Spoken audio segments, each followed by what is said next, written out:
nouvelle vidéo de 5 ans de réflexion, mec.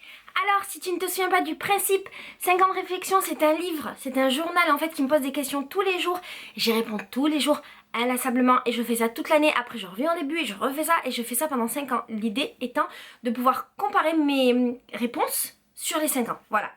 La dernière fois, on s'était arrêté sur un 5 ans de réflexion, je crois, à Paris avec mon pote Raj. Et la question c'était...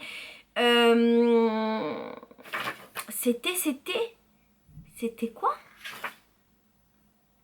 Là.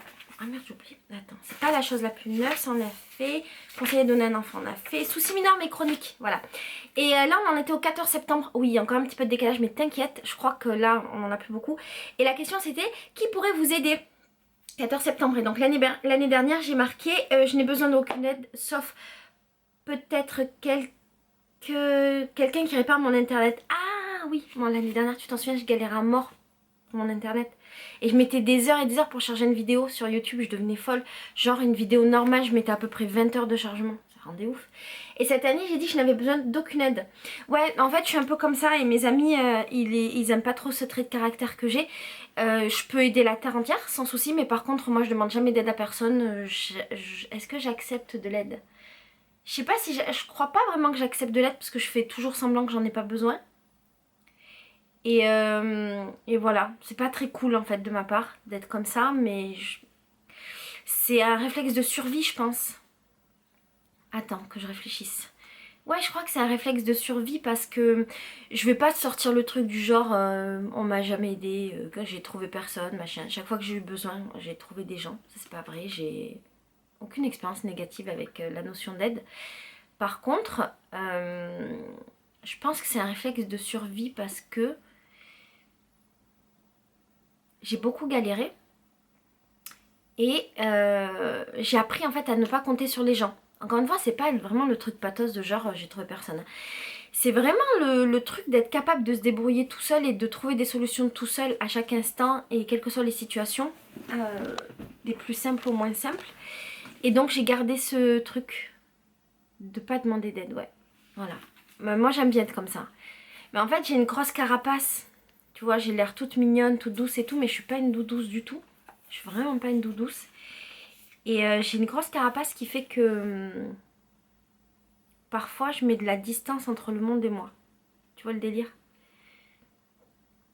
Voilà. C'est comme s'il y avait... C'est comme si... Ça me rappelle d'ailleurs la séance d'hypnose que j'avais fait avec la meuf là dont je t'avais parlé. Et en gros, pendant toute la séance d'hypnose, donc c'était de l'hypnose régressive, même si je suis pas convaincue que c'était vraiment de l'hypnose régressive, mais c'était hyper intéressant. Et pendant toute la séance, je me voyais dans une bulle transparente. Et en fait, il y a eu plusieurs phases. Une phase où j'étais petite, une phase ado, une phase adulte. Ouais, c'est ça. Et ça représente vraiment la manière dont je me sens dans ce monde. J'ai comme dans une bulle, tu vois, qui me sépare du reste du monde, qui fait que le monde n'a pas forcément accès à moi. Mais en même temps, je suis dans une bulle transparente qui fait que je fais partie du reste du monde. Tu vois? Je sais pas si tu vois. Enfin, voilà. La meuf compliquée. Le 15 septembre, les personnes les plus importantes de ma vie. Alors l'année dernière, j'avais répondu mon mec, Anaïs et ma famille. Et cette année, j'ai dit que c'était mon mec, mes frères et sœurs et les gens que j'aime en ce moment, les gens que j'aime au moment où je les aime, oui. Bah ouais, parce qu'en fait, c'est vrai que j'ai beaucoup de monde que j'aime. Pour être honnête avec toi, j'aime en permanence, j'aime toujours des nouvelles personnes. Et je suis capable de t'aimer, de te rencontrer, qu'on discute 5 minutes et de t'aimer pendant toute la vie. C'est assez ouf, la manière dont j'aime les gens. Et une personne que j'ai rencontrée peut devenir hyper importante dans ma vie. Mais complètement importante. Et je peux être hyper fusionnelle avec la personne. Ça peut durer très longtemps ou ça peut durer pas longtemps. Et même quand ça dure pas longtemps, c'est pas grave. Parce que c'est intéressant aussi qu'il y ait un pendant et un... Non, c'est pas ça que je veux dire. Ça peut être intéressant qu'il y ait un début et une fin. C'est tout aussi intéressant. Mais voilà, les gens de ma vie qui sont importants au moment de ma vie, bah, c'est les gens les plus importants. Tu vois le délire? Voilà. Le 16 septembre, quel genre d'études aimeriez-vous faire? Et l'année dernière, j'ai dit que j'avais fait des études de droit, bon tu le sais, tu connais mon CV maintenant, et que si je devais refaire, j'aimerais bien faire des études dans le commerce, le business, aussi le multimédia internet. C'est des domaines qui m'auraient bien intéressé de faire. Pardon, mais on est la nuit en fait, là je sais pas si je parle en français, il est très tard. C'est des domaines dans lesquels j'aurais bien aimé étudier parce que c'est des trucs qu'après j'ai expérimenté dans ma vie professionnelle et là personnelle, mais on peut dire professionnelle, YouTube, machin machin. Et en fait si j'avais fait ce genre d'études j'aurais eu des raccourcis et ça aurait été plus vite mais peut-être moins intéressant. Et donc voilà, j'aurais bien aimé faire ça. Et cette année en fait que j'ai marqué toujours les métiers en lien avec le net parce que j'aurais gagné du temps. Attends, j'ai un peu froid. Et j'ai dit aussi que j'aurais bien aimé être infirmière, mais je n'aurais pas été capable de faire ce métier. En fait, j'aurais vraiment beaucoup aimé faire un métier où... Ah, attends, je me calme. Où j'aide les gens, un truc dans les soins palliatifs ou un truc... Oui, infirmière, c'est trop bien. Mais je pense que je suis totalement incapable de faire ce type de métier où j'ai la responsabilité d'autres êtres humains dans ma vie. Voilà, je ne suis pas capable d'être responsable tout court. Alors, d'un être vivant, impossible. Voilà, donc dans un monde imaginaire, oui. Ensuite, le 17 septembre, quel est votre encas préféré? Tu sais que je suis folle moi avec la bouffe, hein. Je suis capable de manger la même chose éternellement. Et donc voilà, cette année j'ai dit qu'en ce moment c'était les graines de chia que je mange tout le temps, tous les jours je me bois un bocal. Je mange un bocal entier de graines de chia. Et commencez pas à me dire qu'il faut pas en manger beaucoup, blablabla. J'ai cherché, j'ai trouvé aucune preuve tangible qu'il fallait pas en manger beaucoup. Et j'ai ce régime alimentaire depuis un moment maintenant. Et je ne suis pas morte. Donc, je mange autant de graines de chia que mon corps le demande. Et l'année dernière, j'étais à fond sur les concombres et les œufs. Et le chocolat. Et les glaces vanille pécan. Ah, j'avais oublié les glaces vanille pécan. Ah, mais ça fait très longtemps. Ça fait depuis l'année dernière, j'en ai pas mangé. Pourquoi? Parce que les produits laitiers, ça me saoulait. Du coup, je crois qu'il me restait quasiment que le fromage et les glaces vanille pécan. Dans les trucs à base de lait animal. Oh putain, j'ai mangé. Et petit à petit, j'ai enlevé. Et j'ai oublié en fait que ça existait. C'est con. 18 septembre, quelle est la décision du jour? Donc l'année dernière, j'ai dit que je ne m'en souvenais pas. Et cette année, j'ai dit que je ne voulais plus avoir peur et que je voulais foncer. Si on a peur, c'est qu'il faut y aller. Ça, je crois qu'on en a déjà parlé dans un vlog ou peut-être dans le dernier 5 ans de réflexion. Mais je te le redis au cas où si tu ne l'as pas vu. En fait, j'ai compris là dernièrement et en grandissant qu'en fait, quand on a peur de quelque chose, c'est qu'il faut foncer, c'est qu'il faut y aller. Et c'est que forcément, il va se passer quelque chose de bien derrière. Et il se passe toujours un truc exceptionnel quand on a peur et qu'on y va. Le truc exceptionnel, des fois ça peut être négatif, mais ça reste quand même une expérience exceptionnelle. Donc j'ai décidé maintenant que quand j'aurai peur, eh ben, je le ferai. Voilà. Si j'ai deux solutions, une solution qui fait peur et une solution qui fait moins peur ou qui ne fait pas peur, je vais dans celle qui me fait le plus peur. Et ouais. Alors 19 septembre, un nouvel endroit récemment visité et l'année prochaine c'était Paris. Oui, parce que j'étais à fond dans Paris l'année dernière, pas l'année prochaine. L'année dernière c'était Paris parce que j'étais à fond dans Paris, j'avais fait plein de vlogs et je découvrais la ville donc j'étais en folie. Et cette année c'était Bruxelles parce que il y avait le truc de la commission et que voilà. Et voilà, c'était mon nouvel endroit récemment visité, je connaissais pas Bruxelles et tout ce petit monde foufou de l'Europe. Voilà. Le 20 septembre, votre émission de télé préférée? Je ne regarde pas la télé. Je ne regarde pas, je n'aime pas la télé. Je n'aime pas le contenu de la télé, mis à part... Aïe, attends. Aïe, je me replace. Mis à part les émissions qui parlent d'animaux et de voyages, j'avoue, je suis vraiment une petite vieille. Farid et moi, sur ça, on est vraiment des petits vieux. Genre le dimanche, notre délire, c'est de se mettre devant la télé toute la journée, de regarder soit des séries, soit de la télé. Et quand on regarde la vraie télé... En fait, on se tape des reportages animaliers, mais genre, on est trop à fond. On a de la peine et tout quand les lions, ils mangent les gazelles. Enfin bref, on vit le truc. Et sinon, on regarde aussi beaucoup les trucs des planètes. Tu sais, les trucs où genre, t'as la voix qui parle des planètes et tout. Bon, on est à fond. Et on regarde beaucoup les émissions de voyage, effectivement. C'est vraiment la seule chose que je regarde. Et donc, l'année dernière, j'ai dit ça. Je ne regarde pas la télé sauf les émissions de voyage ou sur les animaux ou pour avoir des trucs à apprendre. C'est exactement ça. Et cette année, je n'aime pas la télé et je ne la regarde pas. Et pour la petite histoire, ça fait 8 ans que je vis avec Farid. Maintenant, donc ça fait 8 ans que je vis dans son appartement, qui est le mien maintenant, dans notre appartement, avec sa télé. je lui laisse l'appartenance de la télé. Et en fait, je n'ai jamais réussi à faire marcher cette télé. Je ne sais pas comment on l'allume. C'est un mystère pour moi et ça ne m'intéresse absolument pas parce que je ne l'allume jamais. Voilà, j'aime pas ça. Le 21 septembre, à votre avis, où mène votre chemin? L'année dernière, j'avais marqué vers le bonheur sans aucun doute. Et cette année, j'ai marqué loin de là où je veux aller. C'est vrai. Parce qu'en fait, je commence à croire, à comprendre que quand on cherche quelque chose, on ne le trouve pas. Et donc, si je cherche un chemin ou si je cherche à aller quelque part, il y a de très fortes chances que j'atterrisse ailleurs à l'opposé et que ce soit 1000 fois mieux pour moi. Voilà, et ça, c'est une leçon que la vie m'enseigne ces derniers temps. Voilà, je le savais, mais voilà. Le 22 septembre, une terrible nouvelle apprise récemment. Et l'année dernière, j'avais pas de terribles nouvelles, de terribles nouvelles, ce qui était cool, en perso. Et j'avais marqué, mais c'est la méchanceté avec laquelle les gens traitent le problème des migrants. Je crois que l'année dernière, c'est quand il y avait vraiment la grosse crise des migrants en France, ça m'avait beaucoup touchée, énormément. Et voilà, c'était ça qui me faisait de la peine, mais en perso, j'avais pas de problème. Et cette année, c'est mon grand-père en fait, qui... tu te souviens que j'avais fait un vlog qui s'appelle Vlog un peu triste, il y a quelques mois, où j'avais été enterrer mon oncle.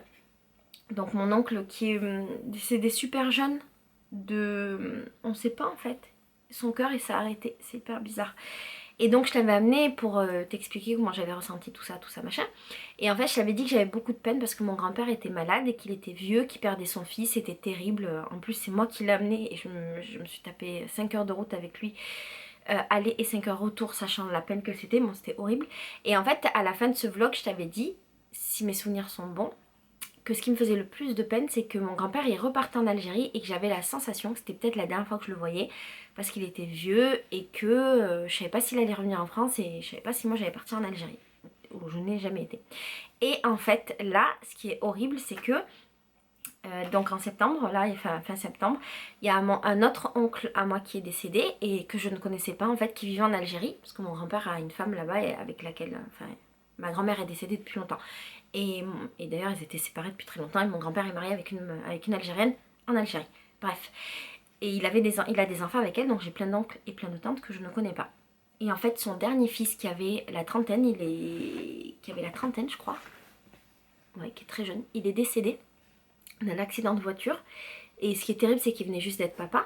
Et ce qui est terrible, c'est que c'est le deuxième fils donc que mon grand-père enterre, sachant que mon oncle qui est mort en France était son dernier fils en France et lui c'est son dernier fils en Algérie, donc c'est vraiment terrible.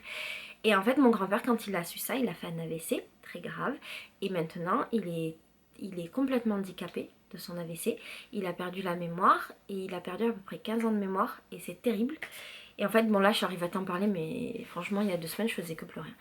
Et j'ai énormément de peine et en fait ça me confirme ce que je pensais, c'est-à-dire que peut-être j'aurais pas la chance de le revoir, à moins que j'arrive à monter en Algérie. Voilà.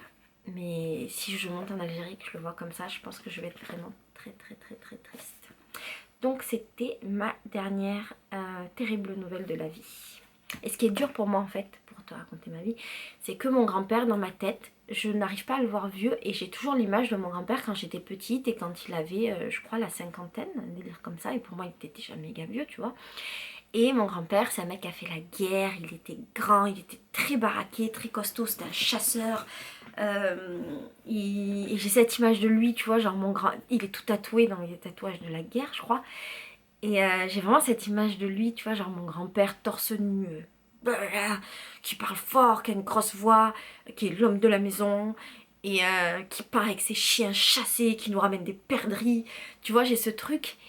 Et quand je le vois et que je le vois affaibli, tu vois, à chaque fois ça me fait un truc où ça me revient à la figure de me rendre compte qu'en fait c'est un vieux monsieur. Et là de l'imaginer complètement handicapé par son AVC, machin, c'est horrible.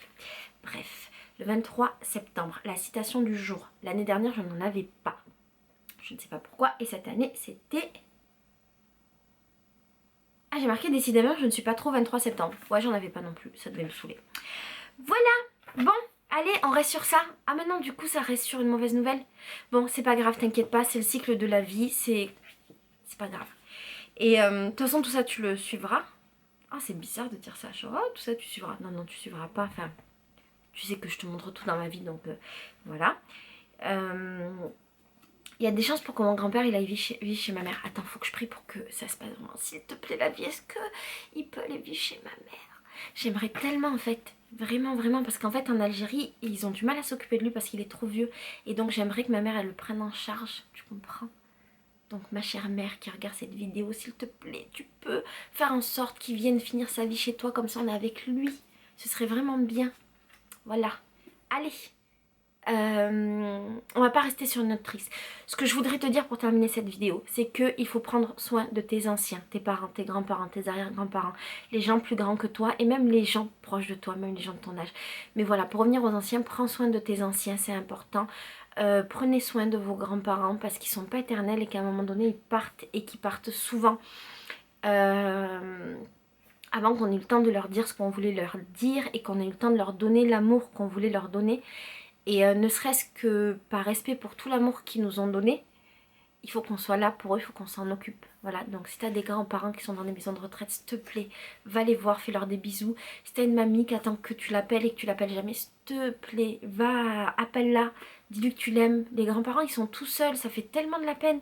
Tous ces papis, ces mamies là, ils ont passé leur vie à s'occuper de nous et de nos parents et nous on les abandonne, c'est terrible. Et voilà.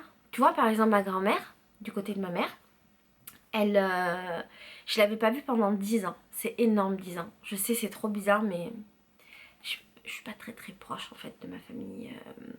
Enfin, ça va mieux, mais j'étais pas hyper proche. Je suis très proche de ma vraie famille, de ma mère et mes frères et sœurs, mais de tout le reste du monde de la famille, j'étais pas hyper proche. Et en fait, il y a 10 ans, je sais pas pourquoi, à un moment donné, j'ai trop eu envie de la voir. Mais vraiment, vraiment, vraiment. J'ai harcelé mon oncle, s'il te plaît, s'il te plaît, s'il te plaît, on va la voir. Elle était à Toulouse. Et je l'ai harcelée, il m'a amené la voir. Et j'étais hyper heureuse parce qu'elle se souvenait de moi. Je sais, c'est Google, mais je croyais qu'elle m'avait oublié parce qu'on n'était vraiment pas proches. Et je lui ai offert un gilet. J'étais trop heureuse. Et je lui ai dit que j'allais me marier. Elle était trop contente et tout. C'était il y a 4 ans. 4 ans et quelques. C'était pas longtemps avant. Et elle m'a promis qu'elle viendra à mon mariage. J'étais trop contente. Et... oh, c'est horrible. Et en fait, elle est morte juste avant mon mariage. Oh, c'était... non mais faut que j'arrête de t'en parler, sinon je vais pleurer parce que j'ai trop de la peine. Bref, il faut s'occuper des anciens.